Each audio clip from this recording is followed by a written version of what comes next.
I think it was another great turnout. It's so neat to be able to share with your fans. I think they come and watch us play all the time, but I think it's a lot more fun when they realize how hard it is. And I saw a lot of people, dribbling off their foot and maybe hitting the back of the rim, and maybe they'll be a little bit more patient if we have turnovers in games. But a lot of fun, a lot of great interaction between my players and the fans, and I think that's what happens at fantasy camp. Like, the fans fall in love with the players, and the players fall in love with the fans, and that's what happened tonight. It was a great time. You guys are dealing with a little more hype and expectations this season. How have you guys kind of dealt with it so far, do you think? Well, actually, I think we're kind of the same. I mean, we're practicing our tails off, and I remember how hard it was to get here, and I know what it took. So, I still see the same competitiveness, the scrappiness, the sense of urgency, playing with a little chip on our shoulder in practice. And if I don't see that, if I don't see the remnants of what it took to get here, then we're in trouble. But so far, I see it. I still see the same intense, scrappy team. So I think we're okay. And some of the players said that you stressed them that they deserve the expectations that because of They've their earned performance them. last year. Yeah. They earned them. But at the same time, you can't sit on it either. No, and I mean it's a different.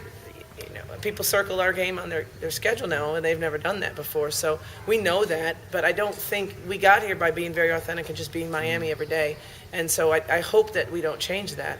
It's just that I do think with expectations, there's a different amount of pressure, but if you're prepared for the pressure, you're okay. If you're unprepared, it turns into stress. But right now, I feel like we're getting ourselves ready to where we're confident and we're ready to handle the pressure. Is the experience on this team the main strength, you think? Yeah, it is. But, we also try to have a mentality where we have the energy of a freshman, the energy of a rookie. Like, it's all about energy and how passionately and how much it means to us. And so whenever we're flat, we're not very good. And that's, I think, one of my jobs as a coach is to make sure that we still have new challenges and new things that motivate us.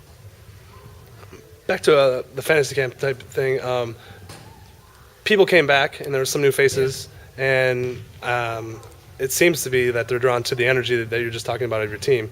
How did you develop the energy? Well, the whole idea behind the fantasy camp was I thought I had this really great secret. I thought my players were just these awesome people, and they were so fun to be around every day.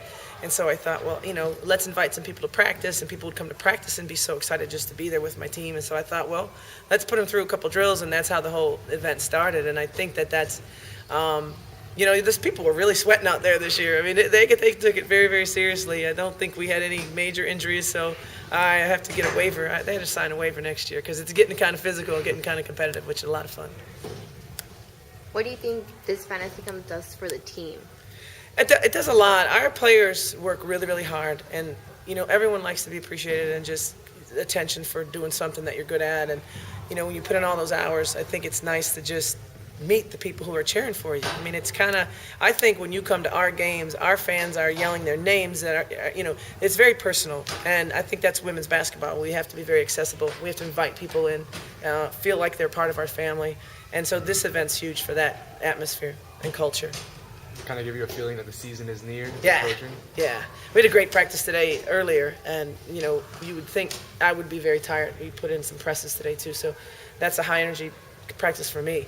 But I get so fired up seeing these people. I mean, I can't be tired when I look at Joan and some of the president's mother, who's 100 years old, comes from walking into the gym. We can't be tired. My knees don't hurt when I see those type of people at the game, at the event. Where'd you get the idea to do the fantasy camp? Like I said, it was kind of one of those deals where I knew some people did it, and like the football, they bring in some football, the wives or the female fans that sort of explain, make them a better fan of the game. And so that was kind of the idea, but then we played some noon ball with some people on campus that really said, they loved playing. And so it just goes kind of like, let's open this up for the fans and let's get people. Also, I think our facility is so beautiful. I mean, our practice facility, and it's such an upgrade for our program. So it's nice to be able to share that as well. And then my staff. I mean, they're great people. They don't get enough credit. And so they do all the teaching out there with the players, and it's just fun. The women's basketball team in isn't maybe as known as or get as much accreditation as, say, the football or basketball team. So how do you get such a turnout? Right. Well, I think it's because the word of mouth from last season was just that the team was just, they're so fun to be around. I keep saying it, but I get to work with them every day for 2.5, 3 hours. And I laugh, like hysterically laugh. Like today at the end of practice, I bent over and couldn't even finish the huddle. I had to giggle so bad because of how they play off each other. And I just felt like people should share that. They're just a great group. All right.